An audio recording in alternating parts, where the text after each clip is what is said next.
You're watching Experience Comic Culture and Sales, streaming live daily to Facebook, YouTube, Twitch, and Twitter. 100 years ago, that's when Stan Lee was born. This would have been his 100th birthday. And I know for a lot of people, he's a controversial figure. Stan was that voice growing up that talked to you in the bullpen bulletin and in his soapbox, and he welcomed you like he was a good friend and included you in all the inner workings of Marvel and made you feel like you were part of something. And I get that there was a lot of behind the scenes politics,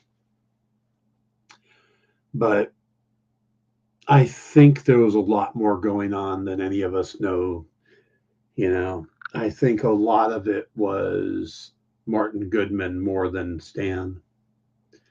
I think Stan was from an era where you did what your boss told you because you could lose your job, and if you lost your job, you lost everything. So, but putting all that aside, Stan was an ambassador for the comic book industry. He was a very talented writer, because look at the amazing artists he worked with and what level of success they had without him, and the level of success he had with multiple artists. So I think it was the combination. Jack Kirby was brilliant and amazing, and Stan took him, working with him, to another level. Steve Ditko, John Romita Sr., Wally Wood, just down the line, all these amazing, talented artists that started the Marvel Universe. But Stan was a pretty amazing guy, and I got to meet him probably about 10, 15 years ago. I'm a little gray, a little fuzzy on the actual date, but there's a group out here called CAPS, which is the Comic Artist Professional Society, and I was part of that for a little while.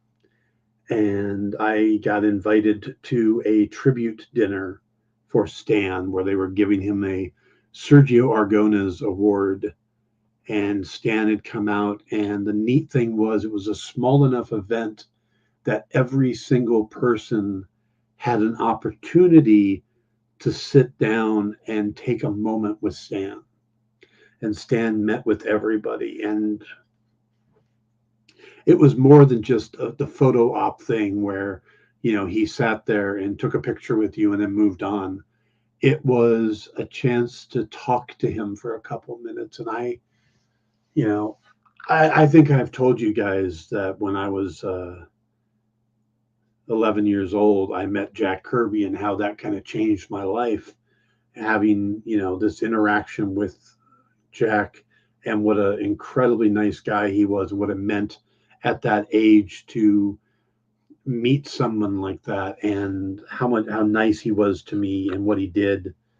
Well, I got a chance to sit down and talk to Stan, and in doing so, I told him about my chance to meet Jack and what it meant to me, and how I always wanted to meet Stan, because to me, they were everything with comics. They were what brought me into the industry and everything else. And I got to tell him the story of Jack, and I watched him as I was telling the story, and I saw a little tear well up in his eye. And he was just so genuinely nice and a good guy when I got to meet him. So feel how you want about Stan. To me, I wouldn't be here. I wouldn't be writing comics. I wouldn't be in this industry, I don't think, if it wasn't for Stan and Jack, and Stan, when he passed, it felt like an uncle, like your favorite uncle had passed away. And I do have a picture of myself and Stan. My buddy Craig ran over and took a picture of the two of us talking. And it was just an amazing moment. And so he would have been 100 today. And just wherever you are, Stan, happy birthday. Stay tuned for the Dan Wickline Show.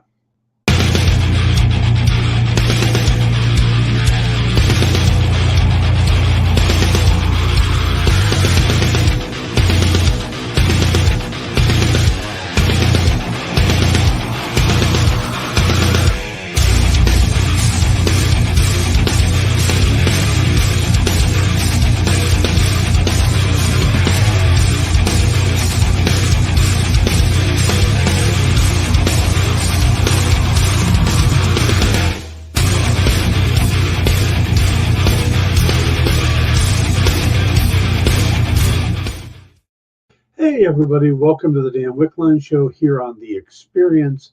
It is Wednesday, December 28th. We are hurtling closer and closer to the end of the year. And for me, this is my last show of the year.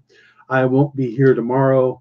The ever happy and effervescent Kyle will be sitting in and letting you guys pick his brain on things. He'll be sitting in tomorrow. Ed, that's a great story. And I think for a lot of people, that's how Stan was, either a surrogate father or a favorite uncle. And just you heard that voice and, welcoming you to the Marvel Universe, and just, watching him do all his cameos years later. And here it just, I don't know. Like I said, he was an ambassador to comic books. In the same way, I don't know if you guys are sports fans, but somebody like Vin Scully was for baseball, stuff like that. Disney Plus just announced a Stan Lee documentary. Excellent. Do we know when they're going to be doing that? Or JD, if you can get me the info on that, or I don't know if that's JD or Kyle. They both jump in on the thing. Okay. Today, we're going to do something a little different. We're going to do kind of a year-end recap. I was a little limited on getting out to the movie theaters this year, so my list of top movies may be a little different than most people's because of what I saw. Like, Top Gun may have been an amazing movie. I haven't seen it yet. Black Panther Wakanda Forever. I still haven't had a chance to see it. I know it's supposed to be a great movie. I cannot wait to see it, but I have not had a chance to see it. So my top 5 movies are probably a little different than most people's. I've got also my...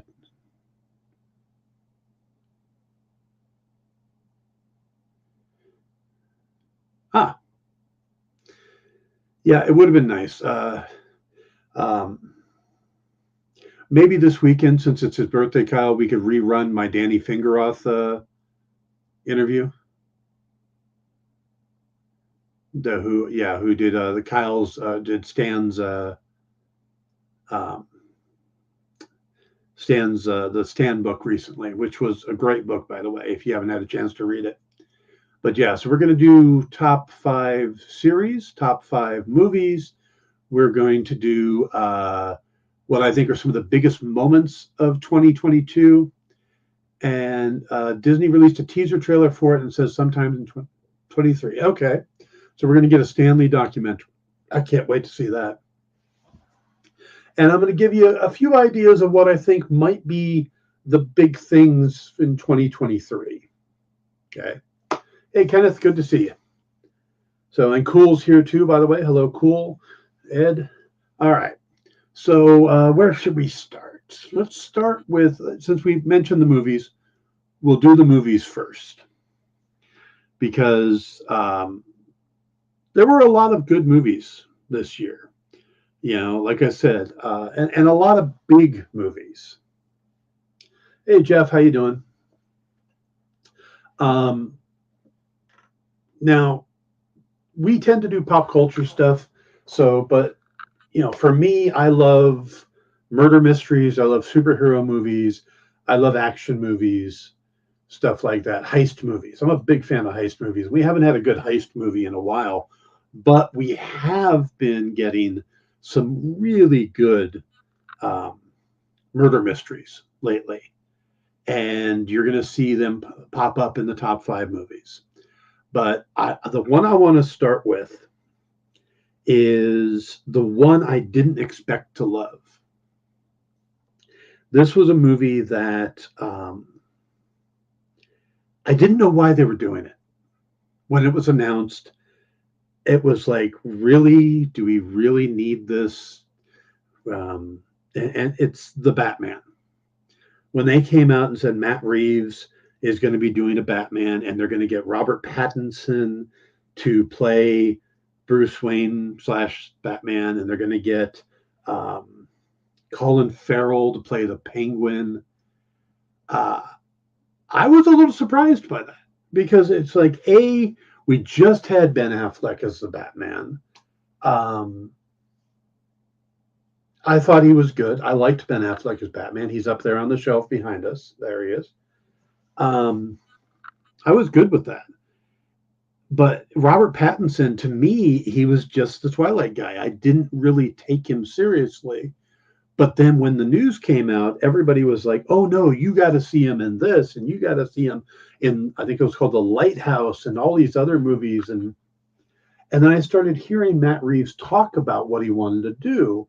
And there were some things that excited me when he talked about doing a noir movie and, no Joker, just we're going to focus on the Riddler, and it's going to be a Riddler movie, but it's going to be more of a serial killer movie. And as the news started coming out, that stuff excited me. The fact that he looked at Bruce Wayne as being Kurt Cobain worried me because I'm not a Nirvana fan. I do think they overused that song in there. And that is just a weird ass song. It really is. Anyway, I'm not going to pick on the song today because I think that was probably the soundtrack for the movie was probably one of the things I didn't like about it because they really only picked like one or two main songs and they reused them so often it was a little over the top. But that aside, everything else about the movie I loved. The costume design, Pattinson's performance, Andy Serkis, Jeffrey Wright, just trying to remember the name of the woman who played Catwoman. She was great as well. I thought the entire cast was just really, really well done. And I've ended up watching it multiple times, which I'll do that. Like if I go to the movie theaters and I'll see a movie, and then when I come home or when it comes out on home video, I'll watch it, especially if there's a director's Zoe Kravitz. Thank you, Ed. If there's a like a director's commentary and stuff like that. The Lighthouse was great, but also torture. You should see it once. Also, Defoe at his craziest. Well, there you go. Defoe at his craziest. That is saying something. But yeah, so for me, The Batman was probably it's definitely my favorite DC movie of the year. I love the tone. I cannot wait to see this universe continue. Colin Farrell, my gosh, he just totally knocked it out of the park. So yeah, The Batman is definitely one of my top five. Another one that I thought was, you had me at the Defoe comment, according to Jeff. Never heard of The Lighthouse. I'll have to check it out.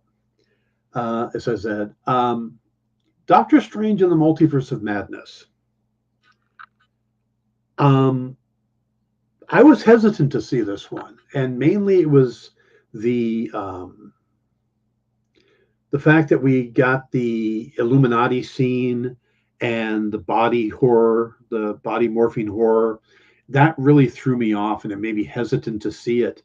And I put off watching it for a long time. But when I did sit down and watch it, and that scene aside, which I still don't like that scene, um, I really loved the performances in it. Uh, America Chavez, Wong, Benedict Cumberbatch, of course. I really appreciated all the things they did in that movie. It also has one of the coolest transformation scenes where he just pulls his hanky out, wraps it around as his cloak, he jumps off, and suddenly he's in his costume floating down. Yeah, that was brilliant. Yeah, Sam Raimi definitely put his mark on the franchise there, and I kind of wish we would have kept with Scott Derrickson. I really liked what Derrickson did with the first movie, but I thought this was a really, really well done movie.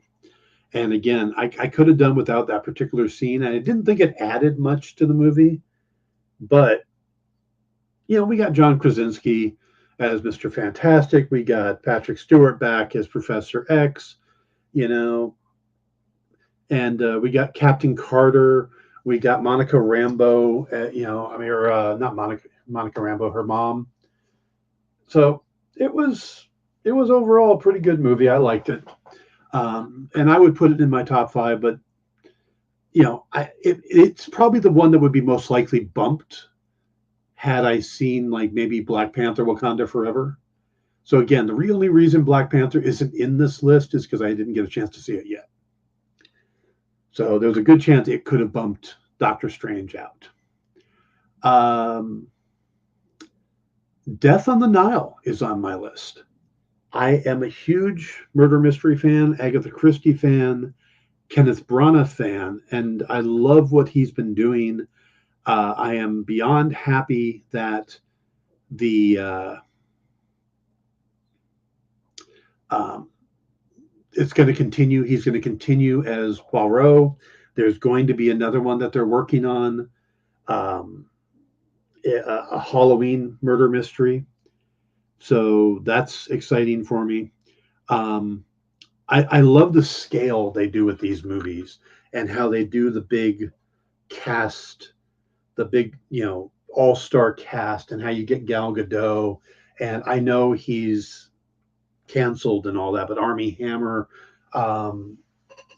just really enjoyed that movie, the opulence of it. And I do, like I said, I love Agatha Christie movies because I think she is still one of the best mystery writers ever. And to craft all the mysteries she did in her lifetime is pretty amazing.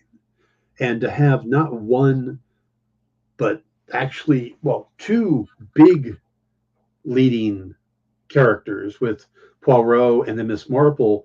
And then, she had other detectives too, like Tommy and Tuppence, stuff like that. So Christie is amazing. I think Kenneth Branagh makes beautiful movies. I still prefer his Thor over the other ones that have come out. Jeff says, I did enjoy Death on the Nile, although See How They Run I enjoyed more purely for Sam Rockwell.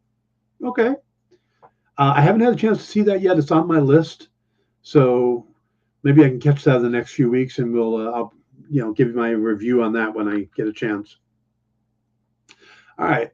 Another movie on my list, which we're going to stick with the murder mystery theme, I just saw this week, and that's Glass Onion. It's like take an Agatha Christie mystery movie and then just tweak it into what Ryan Johnson and his subverting of expectations. To see Daniel Craig play Benoit Blanc is such a joy because it's like, Triple B says, hey, Dan, I've been here the whole show, just was driving home. I love Top List. Can't wait to hear your thoughts. Well, good. And I'm glad you're here, Triple B. I think Craig's performance as Benoit Blanc is even better because he's coming off of being James Bond, you know? So we're used to him as Bond, the stoic force of nature. And now he is this much more over the top, grandiose detective. And he's got all the trappings of the great detectives. He's got the, oh, I can't be bored. I mean, if I'm bored, I've fallen apart. And just really enjoyed the performance. Loved the new mystery. And this is Ryan Johnson's murder mysteries. They don't have to be great in the sense, in this particular case, it couldn't be. For the plot, it had to be kind of a dumbed down mystery. So there's one famous person who is going off about the movie and ripping it, but I think he's missing the point, is that this particular mystery had to be dumbed down a little bit because of the plot, if it makes, Jeff says, I'm saving Glass Onion for New Year's weekend, watching, looking forward to it. I will say no more. I won't give away any things there, Jeff. So, yeah, Glass Onion is definitely in my top 5. And again, it just sneaked in there at the end. All right, before we go to the 5th one, Ed says, what made the Batman so awesome for me was that it was based in reality and was more of a detective type movie and not so much a superhero movie. The Riddler wasn't running around in green tights. The Penguin didn't live in the sewers and raised by penguins at the zoo. No aliens, no superpowers. It was just a great action detective movie. And I love how we got to see the Batman just starting out with having to relive his origin again, without having to relive. Yeah, Ed, I think you nailed it in the head. They made a very grounded Batman movie, and they made it a detective. The fact that he's the world's greatest detective, he debuted in Detective Comics, and we had never had a Batman movie that focused on the detective aspect, and the fact that he wasn't that good of a detective. He has to learn to be a good detective. So, all right, let's do the 5th movie, and this one, it may not, some of you may go, well, that's not really a movie, but it does count as a movie for like award ceremonies and stuff. And that's the Werewolf by Night Halloween special. I think that it came out with zero expectations and just blew us all away. The story, the acting, the fact it was shot in black and white, the appearance of the Man-Thing, Elsa Bloodstone, Gael Garcia,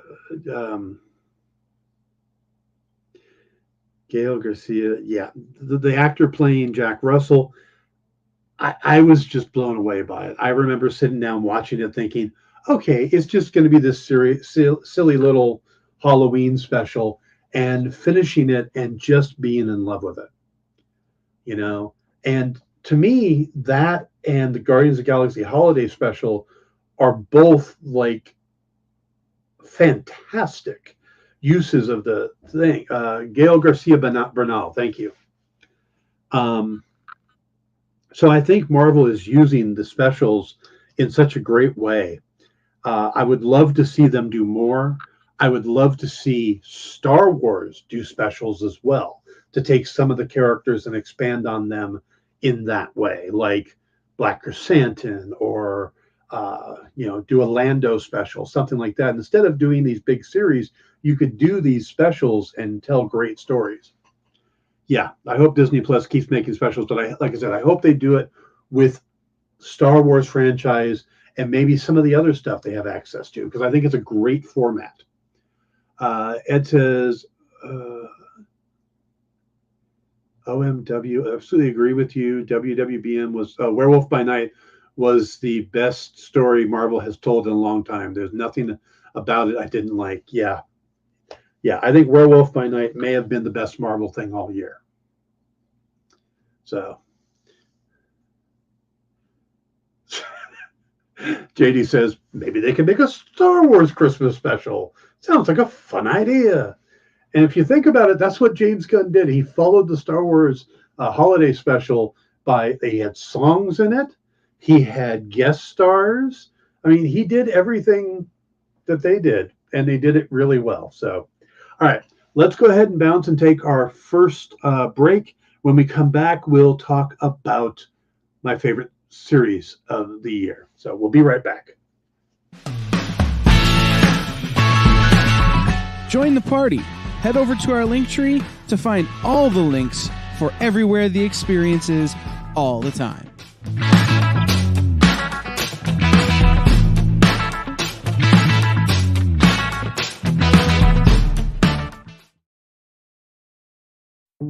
Did you know that across America there are over 2, maybe even 3 live stream producers who can't even afford Mountain Dew? Take Brian here.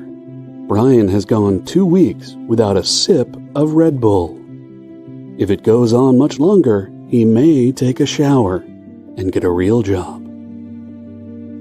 Situations like this are as tragic as they are preventable. Join the experience on YouTube and gain access to special emojis and members-only streams. For less than a cup of coffee, you can keep socially awkward hermit people working from their parents' basements where they belong. Scan the QR code on the screen to join. You'll be glad you did.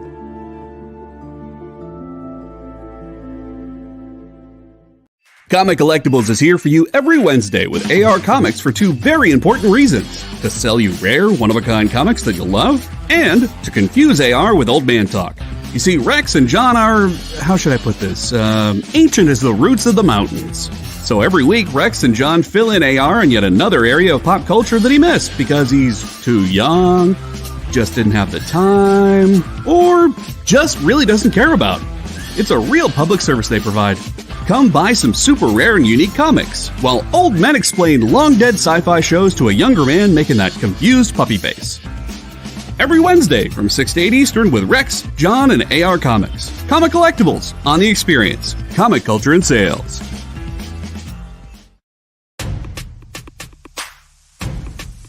Go follow The Experience on TikTok at @the_EXP1 or scan the QR code on the screen. Our TikTok is like everywhere else we are, except you only have to deal with us for a minute. Seems like a win-win to me.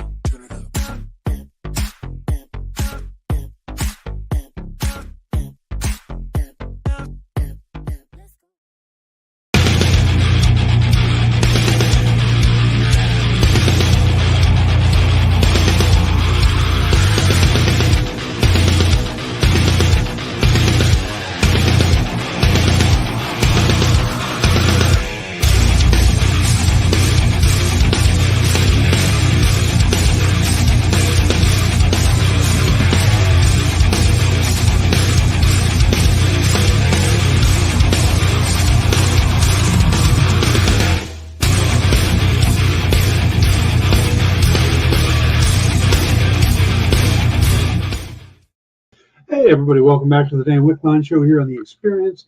We are talking the best of 2022, and it's ironic that we spoke of the Batman because I just looked over on Deadline because I like to check on the breaks for any big news, and Deadline has posted a story that includes the script for the Batman. So if you are just curious to read the actual script that they used for the movie, go over to Deadline, and it's a few stories down now, but they have access to Matt Reeves' original script for the Batman. I'll be downloading that myself to take a look at.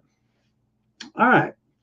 Stick around today. We got our usual wonderful lineup here on The Experience. We have Comic Collectibles coming up next. There's going to be some giveaways on the show. They have some great books lined up. Also, both Robbie and AR Comics and Philosophy, the 2 guests they normally have during the week, they're both on today. So that should be interesting. And like I said, they're going to do some giveaways. Then Wednesday Warriors are also going to do some 2022 recaps tonight. And then we've got Kicking It with Omri later this evening. So you want to stick around for all of that. Ed says, I thought you were about to announce the sequel for the Batman, but I will definitely be reading the script. So thank you for the sharing. The sequel's in the works. It hasn't been officially greenlit because there isn't a done script for it yet, but it's happening. The Penguin movie's in the works. Matt Reeves' corner of DC is continuing. No worries. All right. So, all right, let's talk about the top 5 series. Again, there's a lot of great series that came out this year, some of which I haven't had a chance to see. Wednesday is supposed to be awesome, but I haven't had a chance to watch it yet. I just started watching Jack Ryan.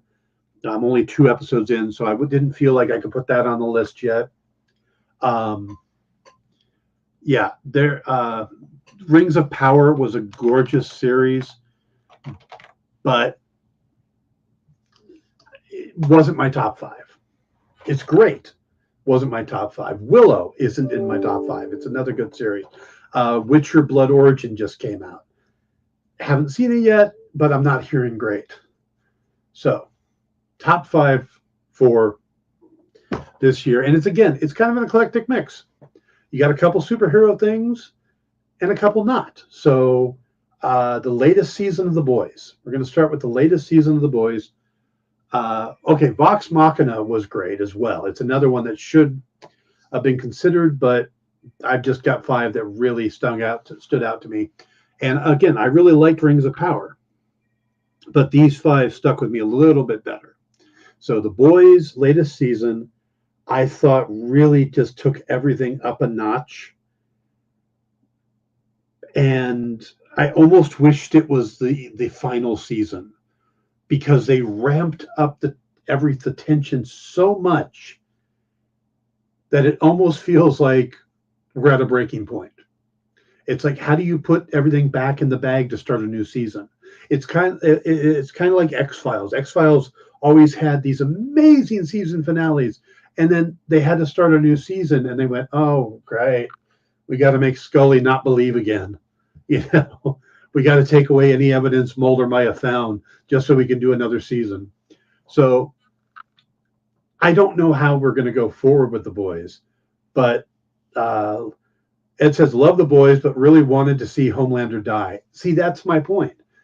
I kind of feel like we got to the crescendo with the Homelander, and now we're going to get another one.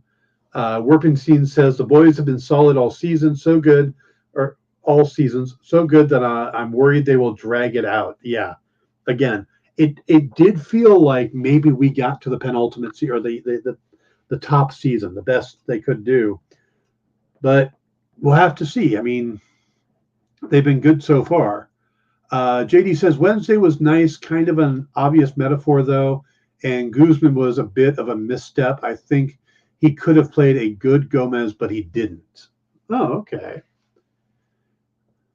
Like I said, I still need to check that out. All right. So The Boys, like I said, I think Anthony Starr and Carl Urban are all just amazing in this, both amazing in this series. Jack Quaid is going to be huge. I think this will launch him into some other bigger starring things. Probably something more comedic. I know Boys is pretty comedic, but I could see him really following in his parents' footsteps. And, Jay says, I'm wondering with things that strayed away from the comic, how exactly they will end The Boys. Yeah, I mean, they're doing a spin-off series now with kids in college, or in a superhero college. So, yeah. And they worked Hero Gasm in, which is amazing. So you never know what they're going to do. It says, haven't seen Wednesday yet. Too many Addams Family redos out there already, but I might check it out someday. Yeah, that's one I think I'm just going to binge watch. Triple B says, Stranger Things by far was the best series for me. I tried to watch the first season of Stranger Things, and it just didn't click for me. I know people love it, and it's one of those I keep thinking I should give another shot to, but I just can't get into it. I was so turned off by the forced feeling of the 80s that they were doing, that it just didn't work for me. The last Jay says, last Stranger Things season was amazing. The experience, JD says, the young Carl Urban fellow seems like he has a future in the business. Yeah, Carl may get some work. Might pop up in another franchise or two somewhere. Jay says Carl Urban should play Judge Dredd. Yes, he should again. Ed says Paper Girls. I really loved that too. Was bummed they passed on season 2. Yeah, I've heard great about that one as well. But yeah, all right. So let's move on. One of the seasons that really got my attention, and it's so outside of what we normally cover, is Jack Reacher. Alan Richardson as Reacher. And I mean, I liked the Tom Cruise movies, but Alan is so much better as Reacher. And he's just got such an attitude. And they did such a good job with the show and adapting the novel that I'm geeked up for season 2 already, and they're filming it now, but I think he really carried that series really well. The cast around him was strong. And I love the fact that Reacher is a character that gets up and moves on, so the cast we have in one season is likely all gone.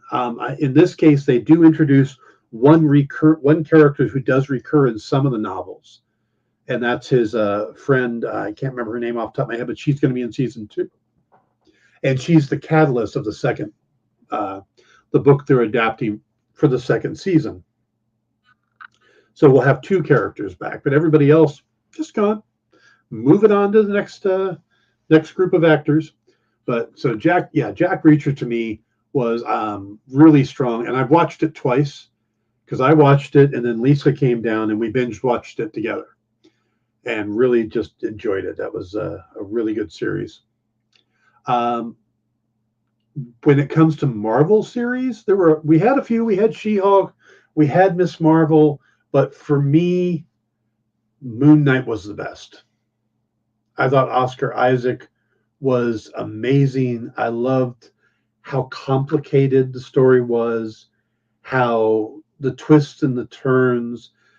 Ethan Hawke was great as the villain. That opening scene with him walking on glass and the driving down the mountain and jumping in and out of consciousness, and F. Murray Abrams coming in as the voice of and being a completely unhelpful Khonshu. Just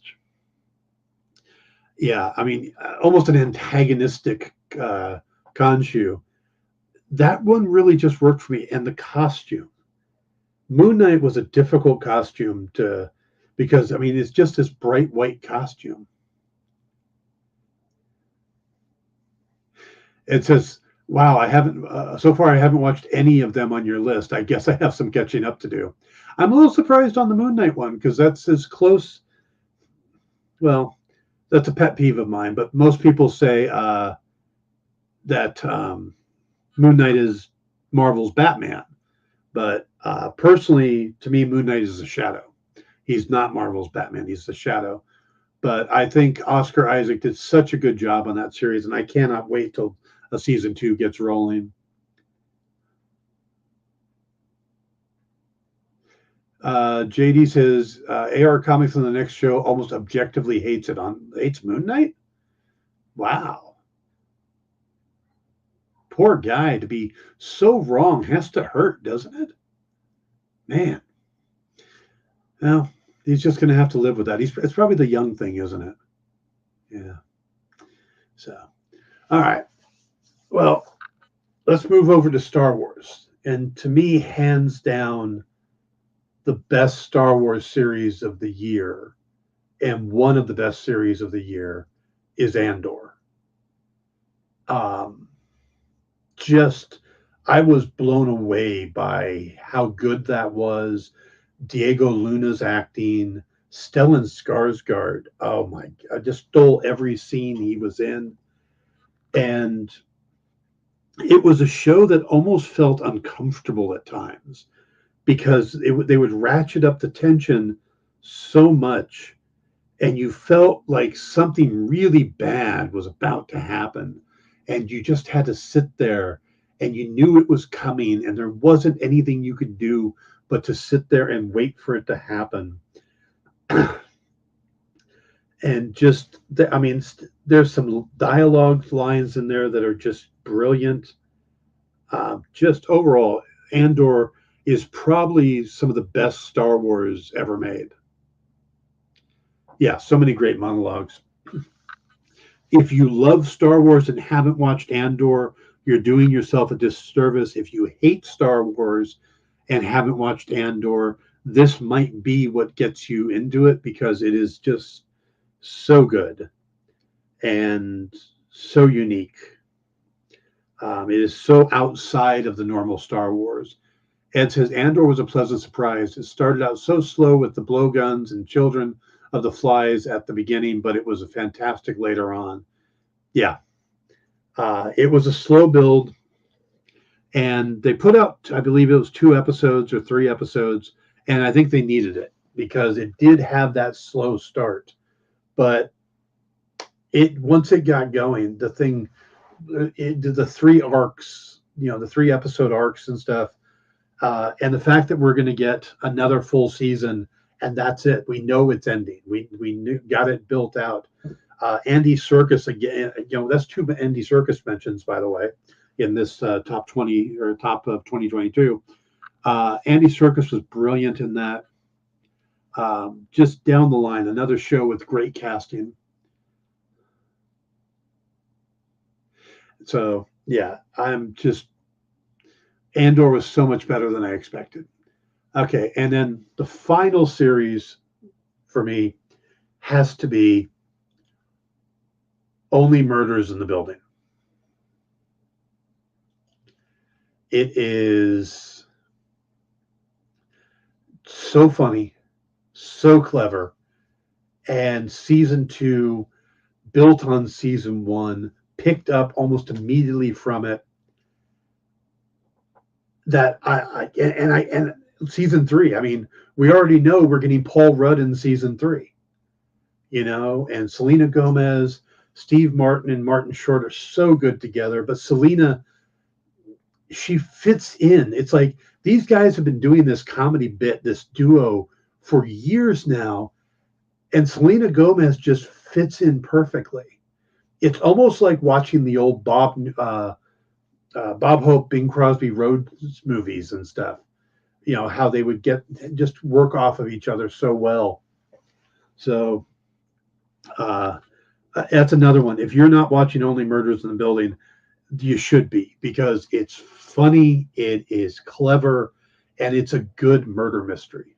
So Jeff says, I'm a huge Star Wars fan and loved Andor, but Only Murders tops my list as well. Yeah, Only Murders was brilliant. And again, I cannot wait for the 3rd season of that. So, and these are just the best of, like, here, these were great. I'm not saying this one's better than that one or that one's better than this one. In the sense, these are just the ones that stand out to me. Ed says, I feel like I'm also eating more and more dips as I get older too. Yes. Ed says, Andor was the only one that made your list that I watched. That's funny to me for some reason, because we usually agree on most things. Well, Ed, then you got some other shows to watch, or to at least try out. So, all right, let's go ahead and we'll take our second break. When we come back, I will talk about what I think were the biggest moments of the year and the things to watch for in 2023. So we'll be right back. Why was Princess Zelda sad after watching a bunch of YouTube videos? She couldn't find a link in the description. We'll stop if you subscribe to our YouTube channel. It's super easy. Click subscribe and click the bell when you do. And thanks for supporting the EXP.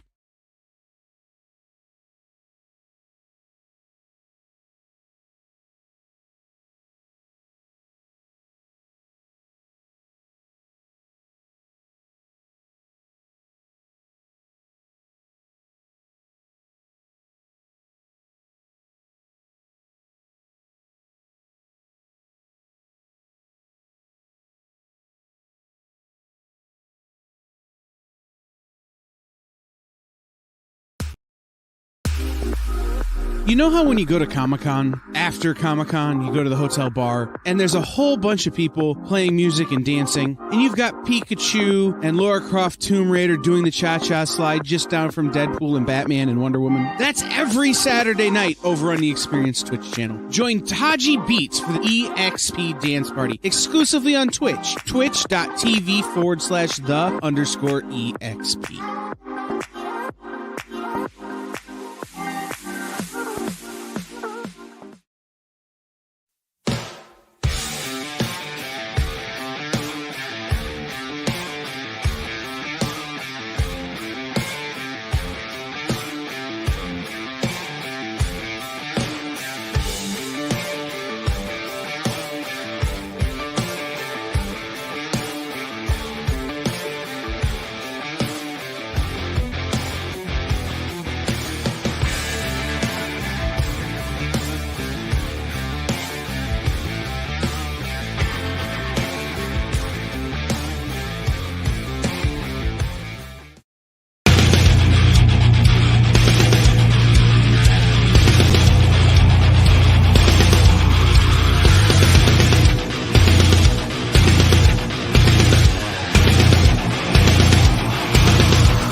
Hey everybody, welcome back. We are talking 2022, recapping.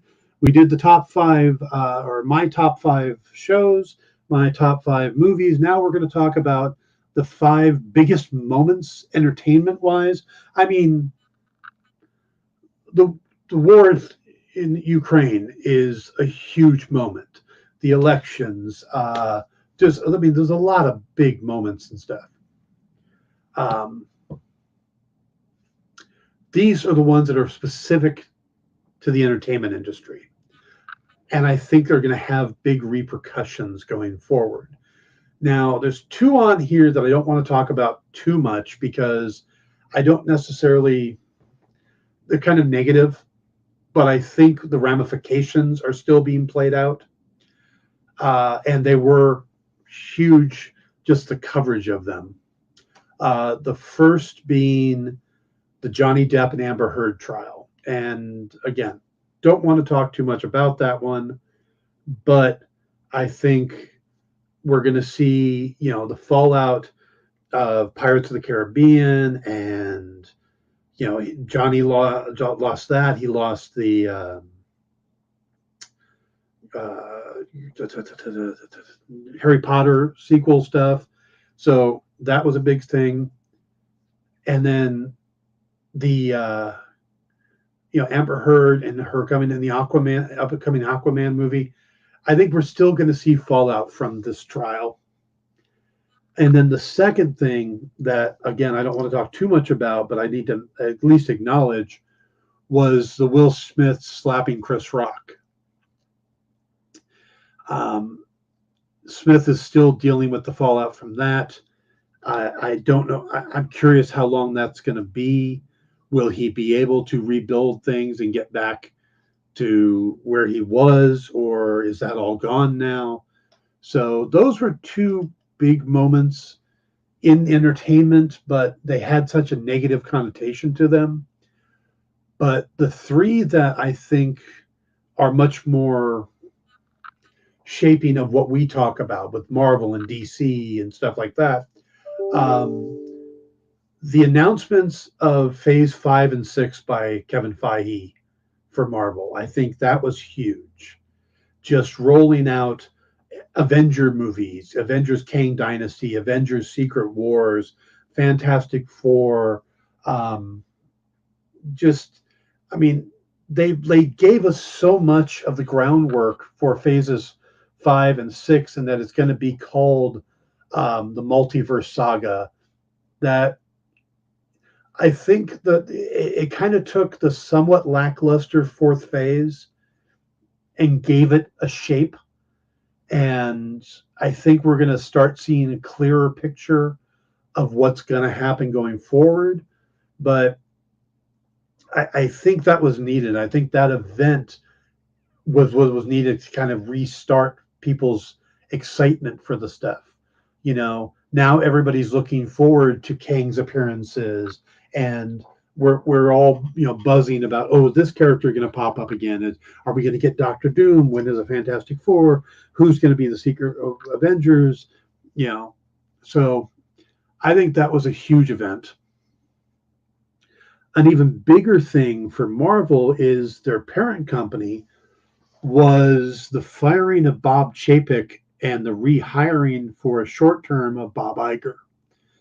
It isn't often that a company comes out and basically admits they made a mistake. And Bob Chapek's hiring was a mistake. He didn't have the right driving force for Disney, for overseeing Star Wars and Marvel and stuff like that. He blew it with Scarlett Johansson and the whole Black Widow release. And from there, he never showed up at any of the premieres. He didn't do the things that are needed to run Disney. And I think that's going to be the huge thing, is Bob Iger's return, but also who does Bob pick to be his replacement? Because he's only supposed to be around for like a year or two. So can he find somebody that will run the company in the way that he's been running it, allowing people to have the creative freedom and still making money while doing it? Chapek was not the answer. Chapek was cost cutting. And it's kind of like David Zaslav over with Warner Brothers, who's doing nothing but cost cutting and canceling stuff. And that would have been the big story for DC for me. And Warner Brothers is the hiring of David Zaslav, the sale to Discovery and all that. But I think for specifically what we talk about, hiring of James Gunn and Peter Safran to run that franchise, that's going to be the big thing. I think that surprised a lot of people, because there was a lot of different talk about, oh, it's going to be this guy, that guy, but it was nobody really big. And then it turned out to be Safran and Gunn. And this was a case where everybody knows who James Gunn is. The Guardians of the Galaxy, the Squadron Supreme, his other Slither, his movies like that. But also the whole getting fired from Marvel because of 10-year-old comments and then getting hired back. So that, I think, shook up a lot of people. And we're still seeing the fallout, because Gunn and Safran are still laying out their plan. But we're seeing stuff like Henry Cavill Cavill no longer being part of it. Are they killing everything from the Snyder Cut? Are we going to change actors? All of that's still in progress. We're still seeing how that's going to fall out. But I think that was the big thing. So those were the big events. But going into 2023, these are the moments that I think are going to really shape things. These are the things to watch for. And starting in February, and it's going to be Ant-Man and the Wasp: Quantumania. Now, if you would have told me a couple of years ago that, the big thing for Marvel was going to be an Ant-Man movie, I would have been like, wait, what? That's the palate cleanser movie. That's we just did our big movie. Let's have something smaller and more relaxed. But I think this is what's really going to kick the multiverse saga forward. It's going to connect all the dots that we've been seeing, and it's going to really put Kang out there, and more so than Loki did. Loki, he was just a small part. He was the ending, but we got interest in him. Now, this is what's going to make him the Thanos level threat. So in February, Ant-Man and the Wasp: Quantumania is going to be huge. It's going to be the movie everybody who loves Marvel or follows Marvel is going to need to see. Going back to what I was just talking about before that, at some point, we're going to see more of Gunn and Safran's plan. We know that the Superman movie is already in the works with Gunn writing it, and they're going to get a different actor. So we'll probably start hearing talk about a director. We'll start hearing what's going to happen with Wonder Woman and the Batman for this universe. So that's going to start coming out, the plan for Gunn and Safran. And they're going to have to start moving quickly on this because we've got movies through 2023, but then there really isn't anything else in the DC lineup. I mean, you've got the Joker and the second Joker sequel and the Batman sequel in the works, but nothing for the main thing once Aquaman hits in December. So we're going to get Shazam, Fury of the Gods. We're going to get The Flash. We're going to get Blue Beetle, and we're going to get Aquaman this year. But then that's it. They're done. They don't have anything in progress. So I think the plan is going to get a better version of. We're going to see better what they're doing because they're going to have to start moving forward on a lot of this stuff. The fallout from that is going to be Henry Cavill jumping from both Witcher and Superman into Warhammer. Now he's got a lot of stuff he's doing. He's got a bunch of different things going. He's got the League or the Department of Ungentlemanly Affairs. He's got the Highlander reboot that he's supposed to be working on. But I think Warhammer is going to have a spotlight on them in the same way that Dungeons and Dragons has for the last couple of years, coming out of Stranger Things and stuff like that. I think this is going to make Warhammer more prominent in the areas that people don't know about it. This is a very popular game. It's probably the biggest tabletop strategy game, but I think more and more people are going to hear about it and want to learn how to play it. And it's a more complicated game, so it's going to be interesting. That's why I started talking about it on the show. We're going to do more shows about Warhammer, but I think Warhammer is going to be a big thing.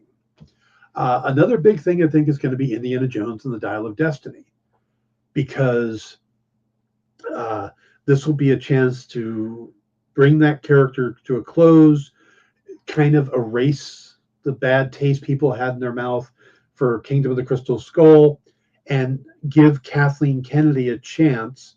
There's word is that she's going to be leaving Lucasfilms, and we're going to be getting a change of leadership at Lucasfilms. This will be a chance for her to go out on top. If the movie's good. If the movie's bad, all hell's going to break loose. So, and then finally, I think one of the things people are going to have to really pay attention to, and it could change a lot, is with Netflix. Then they're going to be introducing password sharing. They're going to be cracking down on password sharing, but giving you the ability to have like a sub account and add tier levels and stuff. So how they come through all this, if all of that works, if there's a backlash, I think that's going to change streaming. So those are the things to watch for in 2023. Jay asked what is on the docket for tomorrow. I will not be on tomorrow. I have an appointment I have to deal with. Kyle will be sitting in. He will probably just let you guys throw questions at him like he does and try to pick fights with everybody and come up with really outlandish things to say to get everybody's attention. Werpenstein says, I don't think there's any chance of Warhammer gaining mainstream appeal. It's too hard. Maybe. That is a possibility. I think that I depends on how it's presented. That's going to be the key. So, all right, guys, that I have to wrap it up here. We're at the end of the show. Please stick around for Comic Collectibles. Again, there's some giveaways and stuff like that, so you'll want to see that. Ed real quick says, I'll be curious to see how the MCU unfolds. I'm skeptical, but I'm also a little burned out on it too. Maybe my mind will change, but there's nothing on the future agenda that has me excited right now. Well, we will see. I think Ant-Man and the Wasp will give us an idea of the roadmap for the future. So, all right, everybody, have a great night. Have a great rest of the year. I will see you guys in the new year. Good night, everybody. Do you remember what it was like when you were a little kid and you got a letter in the mail? Now imagine that letter was filled with information about your favorite shows, pop culture questions, links to things you're going to want to see later, and even sneak peeks at upcoming programming here on The Experience. That's what the EXP mailing list is. Every week, we send you sneak peeks, information, and all of the relevant links for all of the shows you want to see. Sign up now on our website or scan the QR code that's on your screen right now.